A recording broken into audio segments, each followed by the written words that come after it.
Les aseguro que va a ser muy interesante. Claude es un clásico ya de este diplomado, nos ha acompañado desde el primero hasta ahora, es decir, 8 años.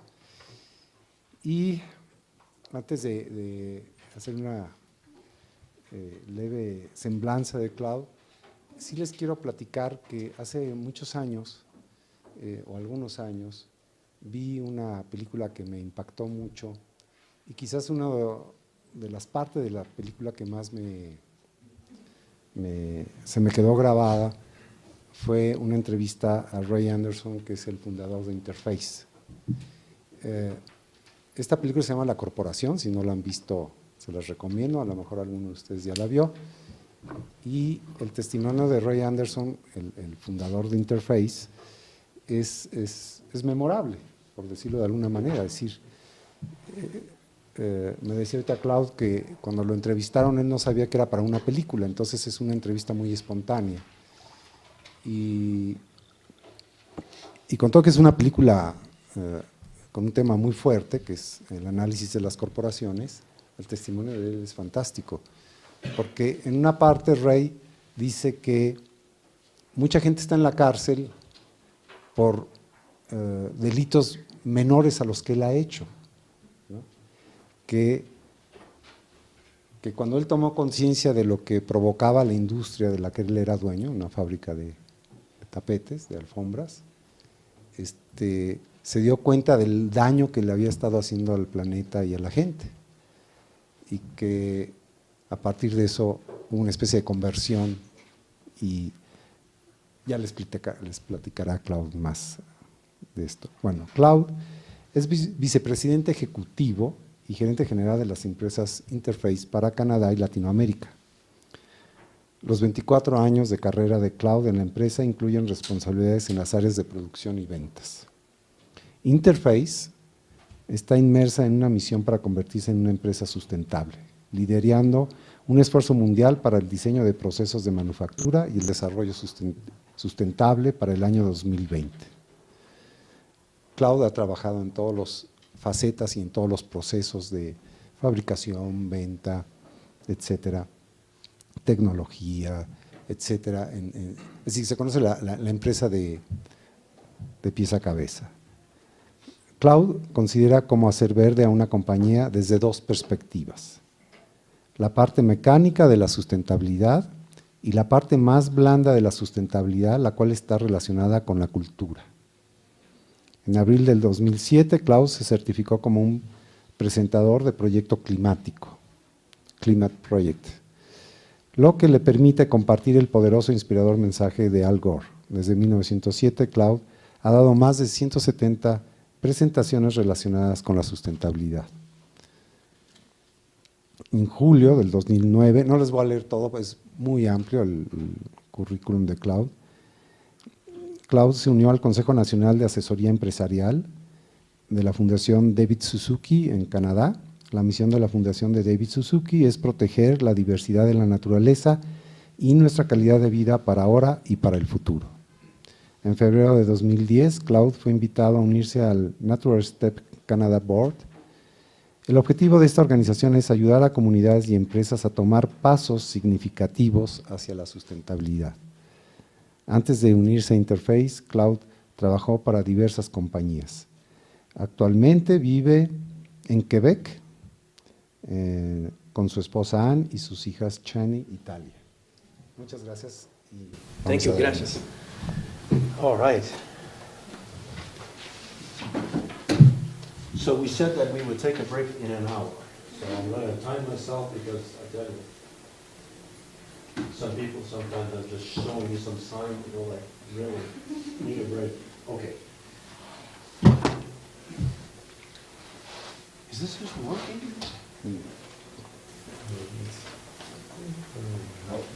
Why? Okay. Yeah, but it's not showing. Okay. And it's just to start because I know that this thing is picked up on my computer, so it works. While we're addressing this, thank you for being here. I know you're busy, you have other things to do. But for you to be here, it means something, it says something. There's three types of people that comes to this sort of presentations that I make. One group, they sense that things are changing and they have kids or they want children or they have grandchildren and they're worried about the future of the children. There's another group and they are concerned about our species, the human species, as what's going to happen to our species if we keep doing what we're doing, and they have a sense of this, and they understand from a broader place. And there's a third group that are as concerned about the frogs than they are about their own kids, because they understand the link among all things. There is a link on the survival of the frogs and the survival of my two kids. I have two children. I have two daughters. I got a bumper sticker on my car that says, "I know drama." So a holistic view of things is what we're going to be talking about, really. And we're going to talk about you. How many of you have seen the movie The Inconvenient Truth of Al Gore? Okay, all right, good. Like he said, I am a certified Al Gore presenter, therefore I have on my computer 355 slides. I'll spare you. I don't want to show you about global warming. That's not the reasons why I'm here. We could touch a bit about it, especially that last week I was on a meeting at the Natural Step. Do you know what the Natural Step is? Natural Step. I would invite you to go to their website, naturalstepcanada.org, I think, or .com. It is an absolutely great organization. They're international, but they're a division in Canada because I'm on that board. I know them very well. But the philosophy of the Natural Step is really what I would consider to be the best that I've seen so far at understanding the challenges, but not from a perspective of solutions. And I'll talk a bit about it because eventually on the presentation I talk about companies, I talk about organization. And keep in mind that I am a business person. I am responsible for the profit and loss of our company for Latin America and Canada. So I'm truly a blue business person. What else? Well, we'll just dive right into it. This is a beautiful shot of our planet, and this is also our planet, and I'm going to show you some galaxies. And just to show you that if we were to count all the grain of sand of all the beaches that we have on our planet, we wouldn't come close to the amount of planet there is in the universe. That tells you there's a lot of planet. And what's amazing is that the only one that we know that we could live on is this little dot right there. All the wars, all the great things, the great inventions, the awful things that took place during these wars took place on this little dot. All life for hundreds of millions of years took place on that little dot. It's our blue planet. It's the only place that we know we could live. And yet, we treat this as if it was just a thing. So I want to show you this. Whoop, did I? We're missing the sound. Could we get the sound? All right, I'm going to come back to this. So when I talk to business people, very often, they don't get a sense of what I'm explaining to them. This is our planet. And we're digging everything out of the natural resources of this planet at a speed that really the Earth has never experienced that before. And this planet cannot be expanded. And we need to say this to the business people because they don't seem to understand that there's limits to what this planet could offer us in terms of resources. And obviously the problem is that we could use everything But if we were to use everything, we wouldn't leave anything behind. And that is an issue, a huge issue. So when we're talking about sustainability, that's exactly what we're addressing. This is the planet and the water. And right now, and last week I was in a board meeting and I got a report on the situation of global warming and climate change. And it's worse than we thought it'd be. And I'm not the kind of guy that tells you awful things just to scare you, because I am convinced that it's not by scaring people that brings people to do something. Actually, if you're scared, you're sometimes just stiffer, and you're not agile, because fear doesn't get you to really work on what needs to be worked. Do we have it? Yeah? Okay. So, it's very important that we have a good concept of what this planet is about and what we could do with it and what we should not do with it. And it's now, it seems, at least the report that I was given last week, we have 17 years. We have 17 years to cut down significantly on the emission. 17 years. Within this next 17 years, we're going to rise the temperature of 2 degrees Celsius. 2 degrees Celsius. We could still survive at 2 degrees Celsius. But in order for us to stop at 2, we need to stop now.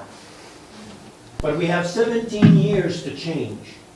After that, now they're predicting that we could go to 4 degrees. At 4 degrees, we have problems.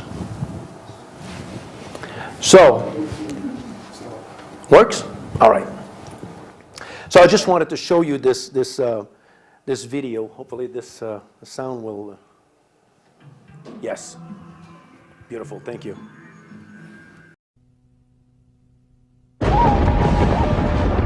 Tomó billones de años, pero fue perfecto. Nueva vida nacía de la vieja. Una parte estaba ardiendo, otra estaba congelada. Una mezcla de elementos atmosféricos de constante movimiento mantuvieron la temperatura perfecta para conservar el delicado balance. Es como un milagro. Y cuando uno ve que todo funciona perfectamente, se da cuenta de que verdaderamente lo es. Pero hoy la Tierra se está calentando. Si continúa así, lo que apagó nuestra sed inundará la Tierra. Lo que llenó nuestros platos se convertirá en polvo. No es culpa de la naturaleza, sino nuestra. La naturaleza no lo puede detener, nosotros sí. Pero tenemos que empezar ya.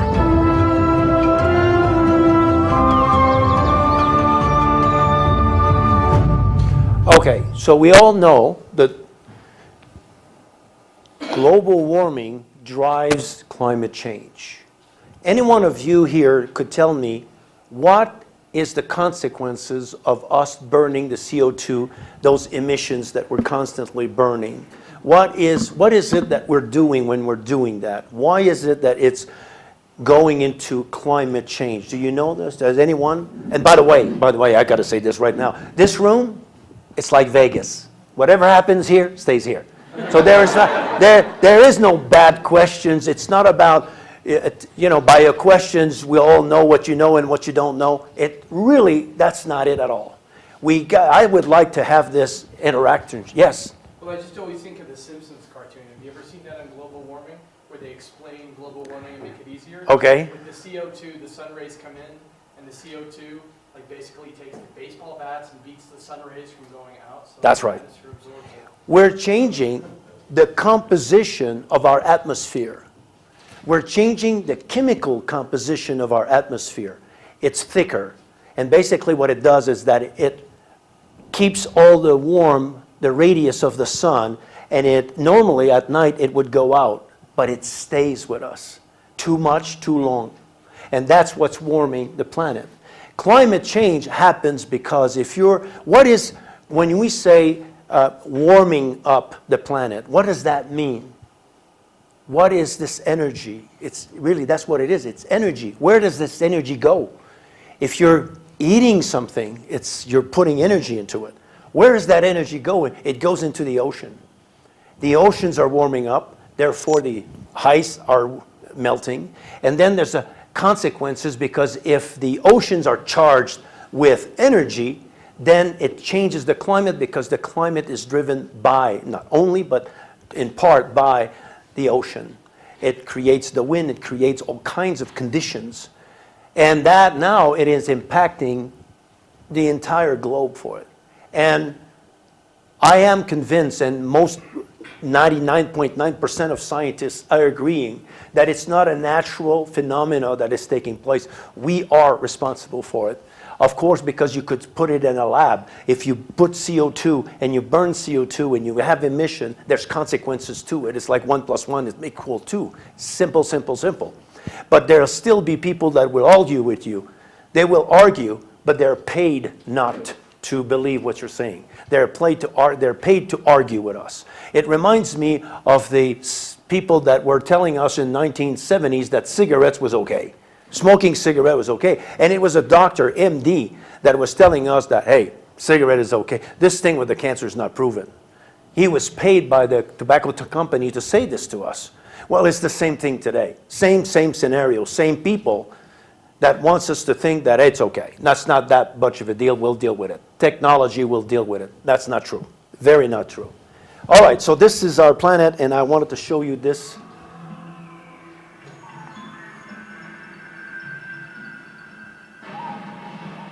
It took billions of years, but it was perfect. New life coming from the old. Part of it hot, part of it frozen. A constantly moving Now, atmospheric elements. what do you get out of that movie? You saw it. What do you retain from it? It has been called a miracle. Nature, And when you see how perfectly everything works planet, together, you realize balance, that is. right, But today, balance, movement. But what it does, though, it creates an emotion in you. thirst will flood the land. And you'll see, I'll play, not play, but I will show you. A lot of people think that we don't have a lot of empathy. And I want to show you that we have a lot of empathy. And I'll later. So this is really just a movie, just to get us into the mood, that emotion that we need to have in order to move forward. So that's the planet. So when we talk about sustainability, it is not an intellectual, it is not a scientific, it is not a political conversation, it's not an issue of science, it's a moral issue. How could you call something like us taking everything, polluting everything, not leaving anything behind for future generation? That is like taxations without representation. They're not here. The people that are going to be here, that are going to be born in 10, 15 years from now, are not here to say, stop what you're doing, you're killing me.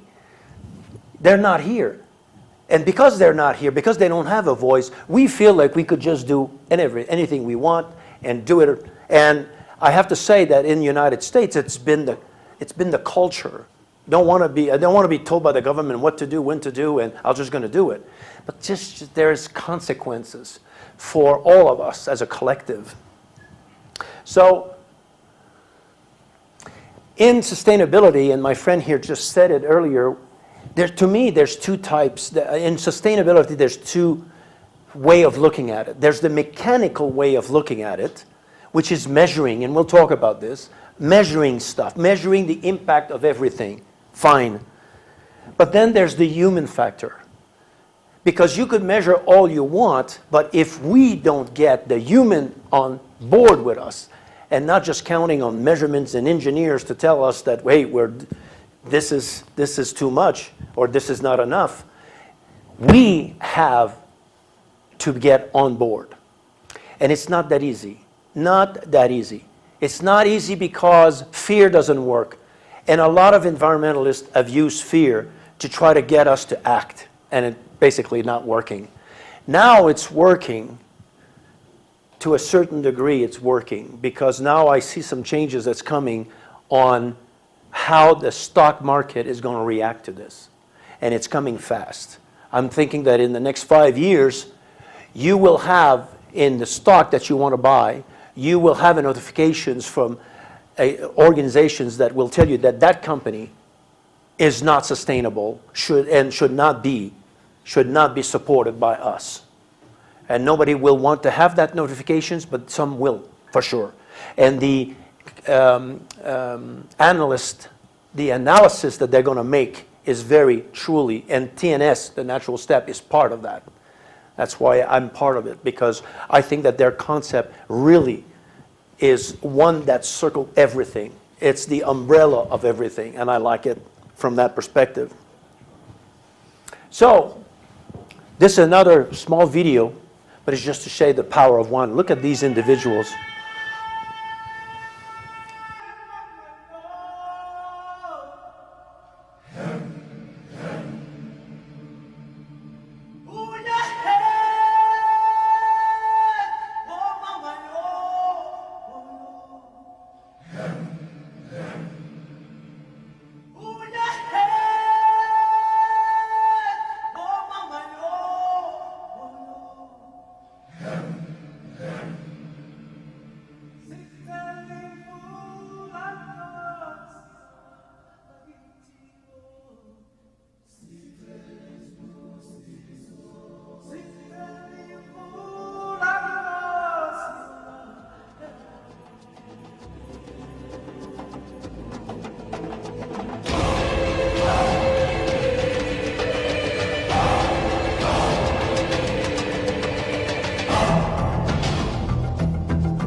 There is nobody in this film, this small video clip, that is different than who we are. Gandhi, name them all. We all have what they have. They just have a lot of it. They have conviction. And that conviction got them to do something extraordinary. But it's just this amount of purpose and conviction that got them to really act with purpose. But we all have that power. First, we have the power of allowing ourselves to be inspired. This is so important. I said it earlier, sustainability, it is not an issue, an intellectual, a brain issue. It's an emotional issue. It has to come from here. If people are addressing sustainability just from an intellectual perspective, they're missing the boat. They'll never be able to see what needs to be seen and use all of what they are. And that's basically why I like to be here and talking to you. It is to tell you how powerful you are. And you may think that you cannot make a difference because you're just one person. But that just one person is extremely important. Why? Because you are unique in who you are. You are significant in who you are. I would put 20 architects in front of me. All of them are different from one another. But the difference that they bring is their gift to the collective of the 20 architects, or whatever collective they're part of. So not only do you have the knowledge as an architect or a designer, you have that knowledge and you're powerful because you make choices. You're powerful because you have the power of influence. And it's a big role to play. So if you were to allow yourself, right now, if you were to allow yourself, because sometimes we have to give ourselves a permission to be inspired. What does that mean? It means a permission to be touched by a word, a book, a speaker, something. But when you are, then suddenly things change. And that is basically what I'm trying to do. We have the power of the collective. If you have our company Interface, how many people know Interface? Okay, for those who don't know us, we make carpet tile. Carpet tile, instead of broadloom, it's modular carpet. And we're known throughout the world for our drive, our spirit in sustainability. Wanting to make a difference and wanting to be part of the solution. So, and I'll talk a bit about it. But, so the power of the collective, we're 4,000 people at Interface, and there's 4,000 people that have a common purpose of wanting to make a difference. I don't know how many people are working with you within the company that you're working in, but you could make a difference. Collectively and singly, you yourself. And I'll show you another video just in 2 minutes. We all have the power to think. Who doesn't have the power to think? We all have the power to think. And we have the power of creativity. Creativity doesn't come from here. Creativity comes from here. I always thought that the brain had a lot of information, given a lot of information throughout the body. It is true.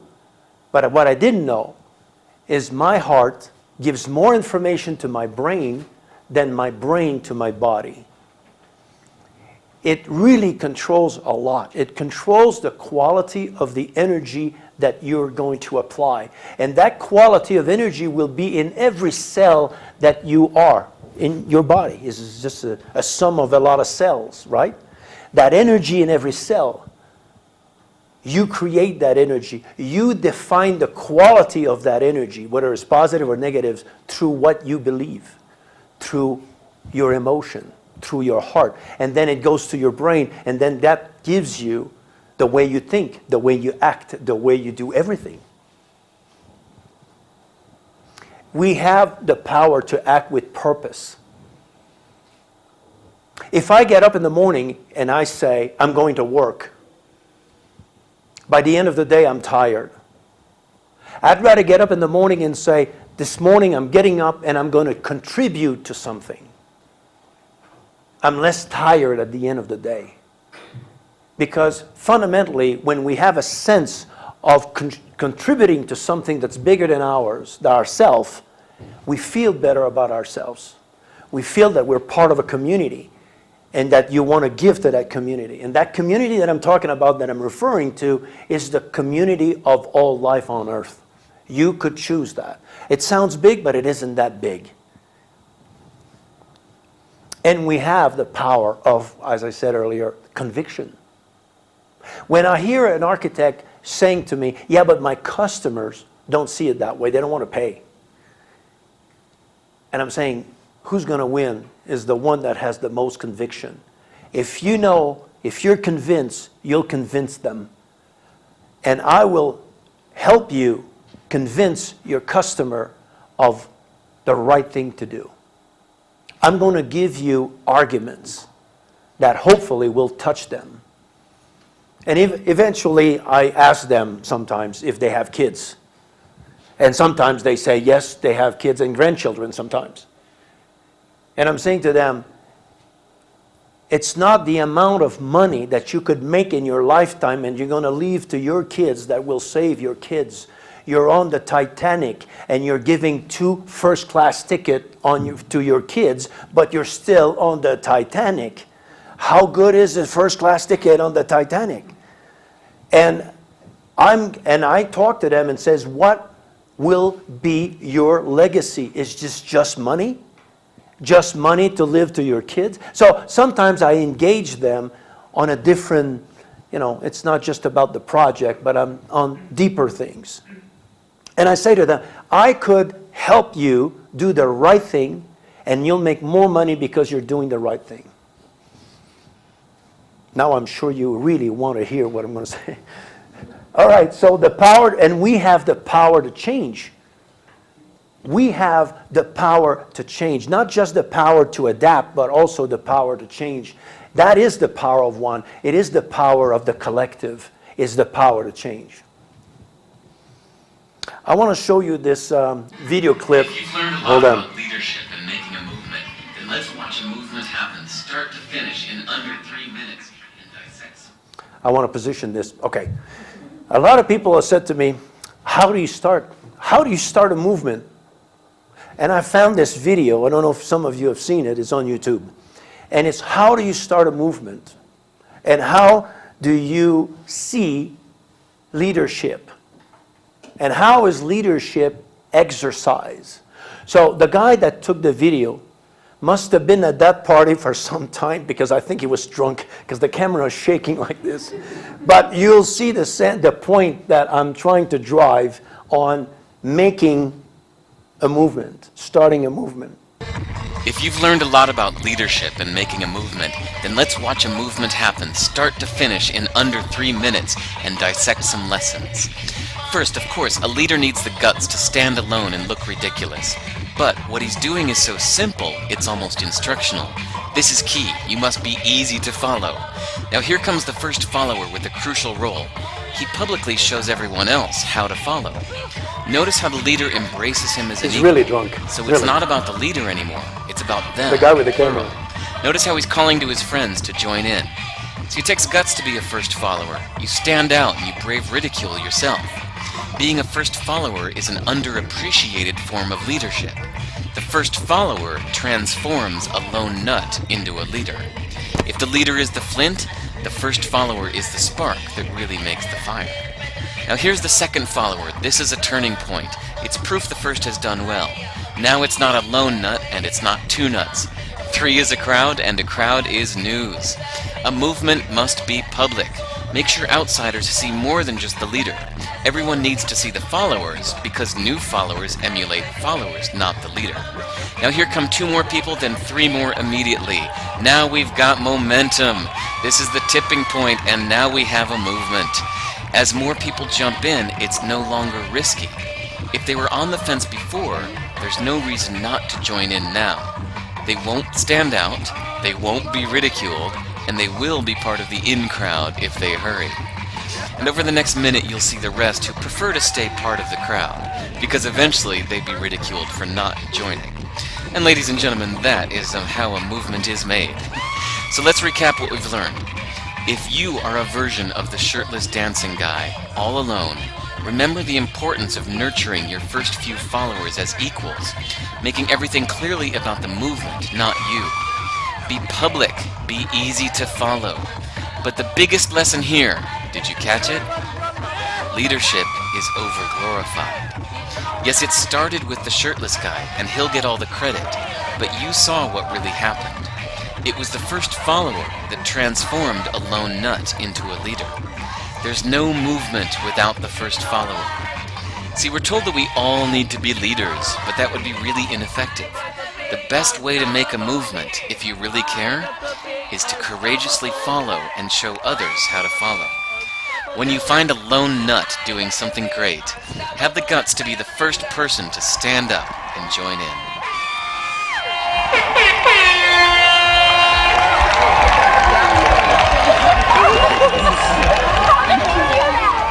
And I will introduce you to a lone nut like that, is Ray Anderson.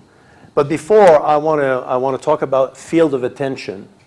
Why? Because I talked earlier about it needs to be here. And when it is here, then it changes you. And it changes you in a very profound way. So in order to illustrate that, normally I ask people, you know, how many of you drive cars? All right, good. So I would like for you to position yourself in your car, and you're driving in Mexico City. And then suddenly, a car like the one you drive passes you by. It could be on the left, on the right, and sometimes on top. Now, when you see that car, your mind goes through a motion without you telling your mind to do that motion. It just happens. What it is that when that car that is similar, the same brand of what you have, goes by, your mind automatically goes, wow, this car is younger than my car. Same car, but it's younger. This is a newer model. Oh, no, this car is older than my car. Yay. And then, as the car passes by, behind the car, at the back of the car, you see some letter, X, L, E, or some numbers or something. That tells you that that car has got more attributes than your car. Or maybe your car has got more attribute than that car that's passing by. You see, your mind goes through that process. Why? And you didn't give it permission, but why is it going there? Because You selected that car. You wanted that car. You selected the color, the interior, everything. You're still paying for it maybe. And that makes it that every time you see that same car. The point is that I could be sitting in your car and my mind is not going to go through your mind is going through because I don't drive your car. Tomorrow morning, no, next week, Thursday of next week, we all want to change our cars and we're buying ourselves some BMW 5 Series. Between now and Thursday, there won't be one BMW 5 Series that's going to be driving 1 mile around you without you knowing it, noticing it. That's the color I want. Oh, I see another one over there. Today, you don't see them. You see what I'm saying? It changes profoundly the way you see the world. So a field of attention, that's exactly what it is. So if you allow yourself to be inspired, if you plant that little seed right here, you will start seeing things that always been there, but you've never seen it. Now you'll see it. That's the power of that we have. So when I talk about sustainability, I'm always conscious of the fact that it's not everybody that has the same emotion about it. It's not everybody that has the same knowledge that I have, and it's okay. It is very much okay because we are all like doors. We're coming from a different set of experience through life. So I meet people where they are and not where I would like them to be. I listen to them, and I think that when you're part of an organization and you're trying to bring people on board, you don't start with the argument. And as it says in the movie, you have to treat people as equal to you if you want them to follow you. I see some environmentalist people that are very knowledgeable, but they're talking over people's head on the consequence of global warming and this and that, and wow. 5 minutes, you know that they know more, and then you lose interest. It's just not there. But it is important so to treat people equal and to find people where they are and not where you would like them to be. So when I meet people that don't believe in global warming, I sit down with them and say, talk to me. Why do you think that? And then I just want to hear them out. And I don't want to argue with them. I said, now tell me, what would be the reasons for you to believe what you heard? Where did that came from? Have you looked and verified whether what you heard is really true? Sometimes it's not what we know. It's not what we don't know that's caused problem. It's what we know to be true that it's not true. That's a problem. So in sustainability, that's really the way to go, is to meet people where they are. This is a lone nut, really. That was the guy, the shirtless guy. That's him, Ray Anderson. We lost him a year last August. Cancer, 76 years old. We would have liked him to live at least 150. Great guy, great wisdom. But he was a true blue American from the South. Engineer by trade. And this guy started the company in 1972 with all his savings. Started a company because he believed that he could change that industry, making carpet in tiles instead of broadloom, wall to wall. He said, it's going to change because it doesn't make sense, that wall to wall thing. Modular makes more sense because there's more flexibility to it, et cetera, et cetera, et cetera. And he said, I'm going there. So he invested everything he owned and his friends, and they started up a company called Interface. And they were very successful, but with a lot of pain. But he realized quickly that the next order was the next heartbeat of that company, that without an order from a customer, this company did not exist. So he had a profound respect for a customer, understanding that he had the responsibility of all the people that worked in the plant and their family. And he had a predisposition to get into that sustainability. And that, what he had, was the sense of fairness. So, in this book, Mid-Course Corrections, he demonstrates that it's possible to do well by doing good. That it's possible to do very well in business, but by doing good. So, we're Interface, we're a publicly traded company. We're on NASDAQ on Wall Street, and we used to be IFSIA. Now it's Tile. We produce tile. So it's Tile. Just been changed about 3 weeks ago. So, created $1 billion company. But in 1994, one customer, power of one customer, asked him one question. What is the link between Interface and the natural world, the ecology? And the question was like, what's our impact? And he didn't know. And the only answers he could give at the time was that we obey to all the regulations and laws, and that's it. And he knew that it was not a good answer, but that's all he had. Through, I tell you, synchronicity, a book landed on his desk. And it's the book on the left, The Ecology of Commerce by Paul Hucken. On page 15, there's a title of a chapter called The Death of Birth. And Ray, at the time, was 60 years old, and he had grandchildren.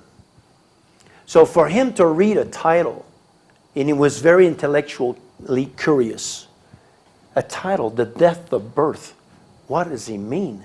He read the chapter, he read the whole book, and at the end of the book, he got it. He called the author, Paul Hucken, and he said, I don't know you, but I know your book. You don't know me, but I'm an industrialist. And I read your book, and it changed my way of looking at the world and what I do. We're making carpet tile based out of petrol. The yarn, the backing, everything is petrol. And now I see that I'm a plunderer of the earth. I didn't think that way before I read your book, but now that's how I see it. I want to change this company. And could you help me? So Paul was, wow, okay, I'll help you. And he surrounded himself with minds that are not in business, but minds of people that could help him change the way that he was looking at things, the way that we were making things. But more importantly, it is not about changing the way you do things that we've learned through the years. And you see a lot of companies, I see a lot of companies, they're trying to change the way they do things. Don't go there. Don't try to change the way you do things. First, you need to learn how to change the way you think. Because if you try to change what you do without changing your ways of thinking, you're going to go back right into your old ways of thinking, and that got you to where you are. So changing the way you think sometimes could be a challenge. How do I change the way I think? But it's capital. It's very important. And that's what he understood, that it was not enough to change the things, it is to change the way he thought about things. Wow. Wow.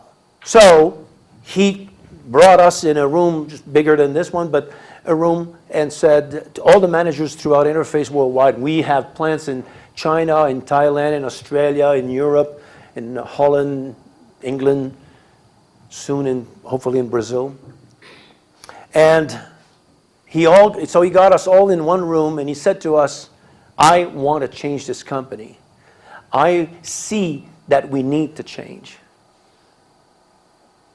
And I believe that it's the right thing to do, and we will be more successful if we do it together.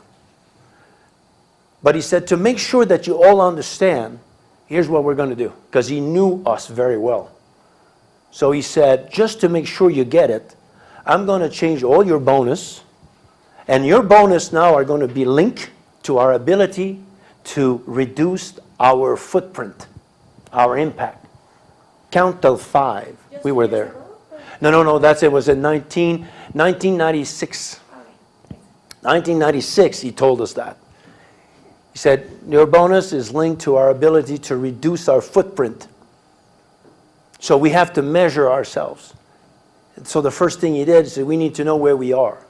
And we knew, because in 1994, when he read the book, that's what he told us. We're going to take a year and we're going to measure everything. All of what comes into this business, on raw material, on everything, we're going to calculate the impact of what that is. And then we'll calculate the impact of what we do to it. So if it's a chemical, then a raw material, then, okay, what do we do with it? We warm it up. What do we do? Does that create emissions? What do we do? So in 1995, we knew exactly where we were, because he was saying to us, in order to, if you want to go somewhere, you need to know where you are. So we needed to do this. And a lot of people don't want to take the time to know where they are. But how do you get to some place if you don't know where you are?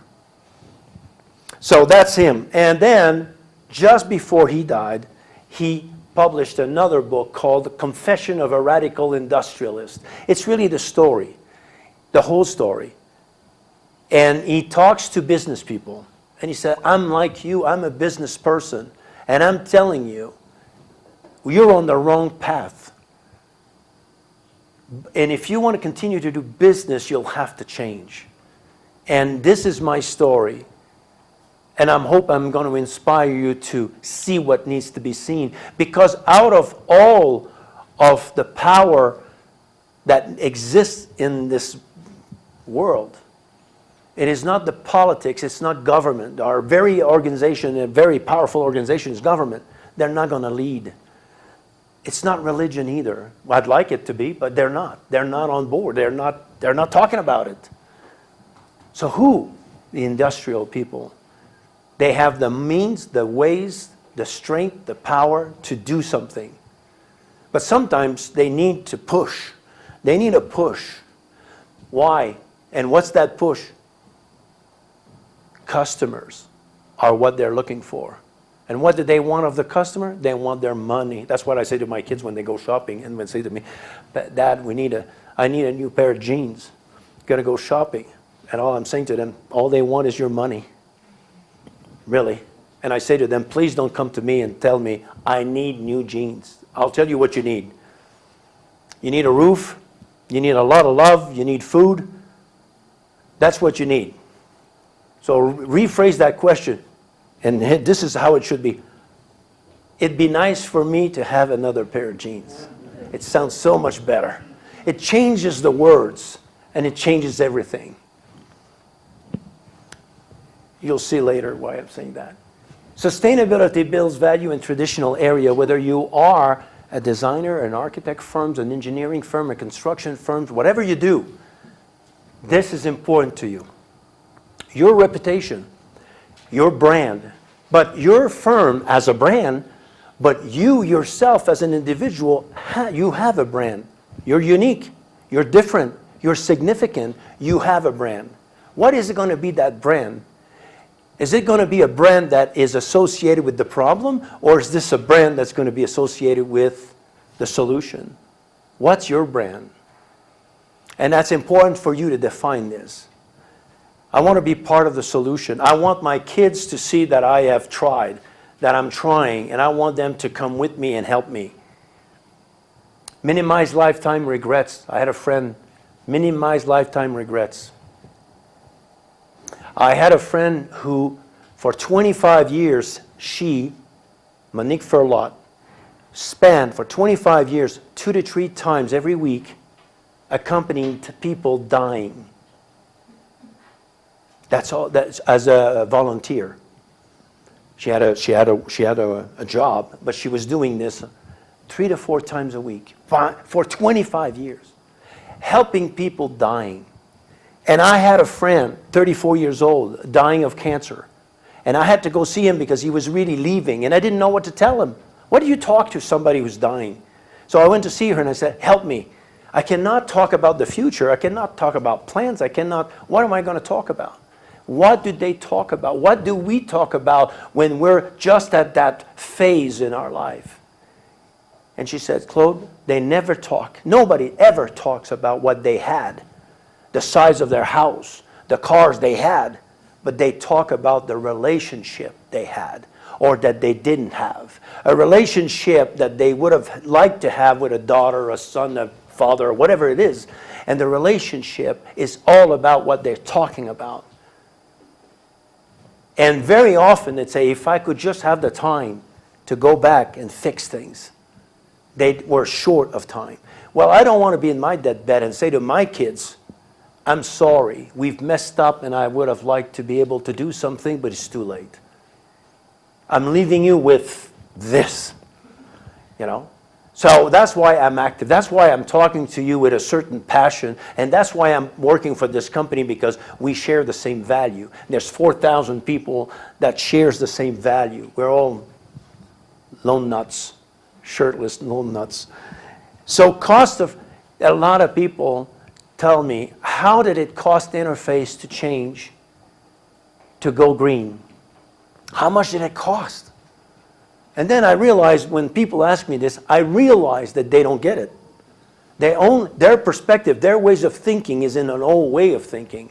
But even if I were to go in their world, I'm saying to them, instead of trying to figure out the cost of doing it, have you thought about the cost of not doing it?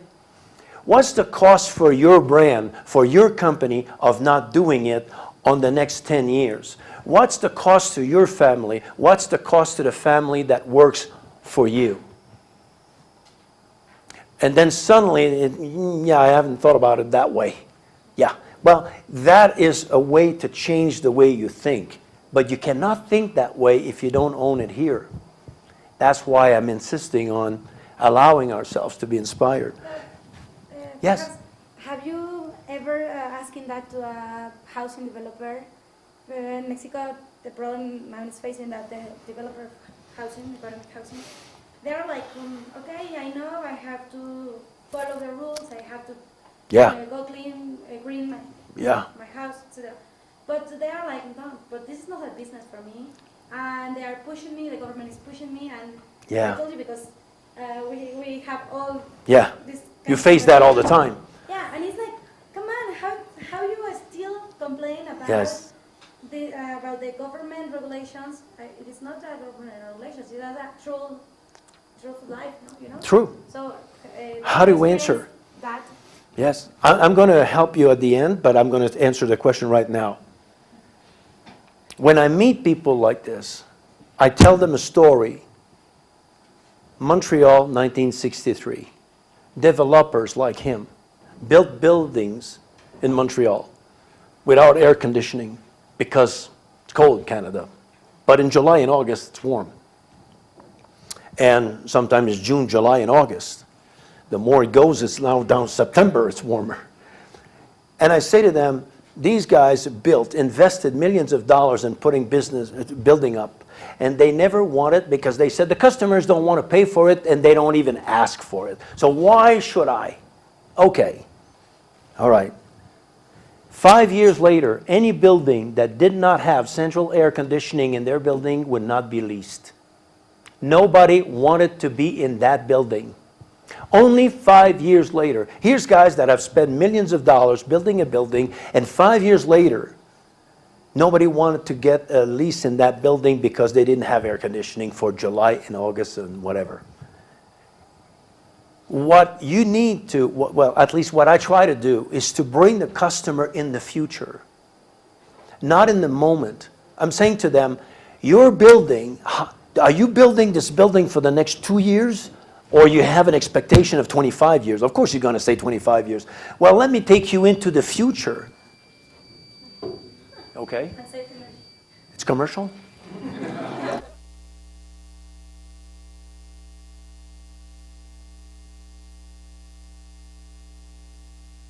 I don't know if it must have been short of electricity. So, did I answer your question? But it's not enough. It's not enough because now what we're talking about here is we're talking about true sustainability. But what they need to say, he says, help me help you.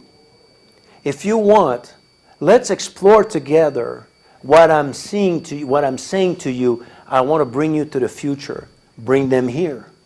Bring it to me. Bring them to a place where they're going to be safe and they're going to hear that message. Not because you want to sell them something, but because they need, for their own business, their own good, for their own family, sometimes they get it. Sometimes you won't. What you need then is somebody that works in that company that could influence them. Keep in mind, there's 3 types of people that you're going to talk to. There's an influencer, the one that could influence the decision. There's the one that will make that decision, and then the one that will implement a decision. You need to know who you're talking to. If you're not talking to the owner, maybe the owner doesn't want to listen to you. Go talk to an influencer, an influence to him, and maybe an employee.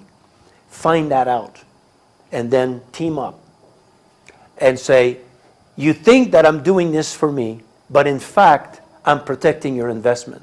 It is so powerful, you could tell them this, so powerful that now there's banks, financial institutions that don't want to invest in brown.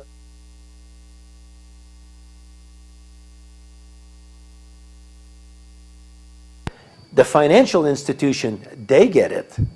And they're saying, why would you expose yourself to this? Now, another way is you want to lease your space.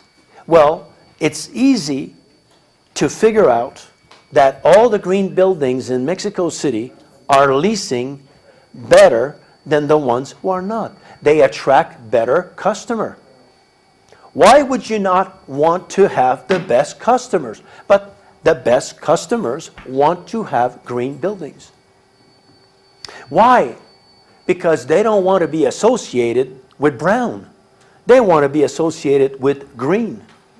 And when I'm going to talk about biophilia, you'll understand that there's another element to this, biophilic design. Are we good? No? Yeah, there you go. Access to talent. All right, and we'll talk some more about it. And by the way, if you have questions, yes? You were talking about 2 to 3 people that are going to talk with the influencer, and the one that takes the decision as well? The ones that are going to implement it, the implementers. Sometimes it's a project manager. He doesn't own that decision. He doesn't have all the influence, but he's the one that's going to implement it. So sometimes talking with him, he could help us. Because if he gets it, he could talk to the influencer and get it. So you got to strategize on how you get a reverse a decision. I'm in sales. So that's how we do it. That's how we, but it's how do we convince somebody of their own goods? How do we manage asset is what we're talking about. And sometimes you have to take their language and talking about assets. If we look like tree huggers, they're not going to listen to us. But sometimes if you invite somebody, a business person, that talks to them from a business point of view, then they have a connection. Then they want to listen. But if you send an NGO, you don't know anything about business. You hug trees on weekend. And I do, by the way. Great feeling. All right, so, and I'm going to finish with this and then we're going to take a break. Access to talent. We have people at Interface that have their PhD and they work for a carpet company. Why? Because there's an alignment of value.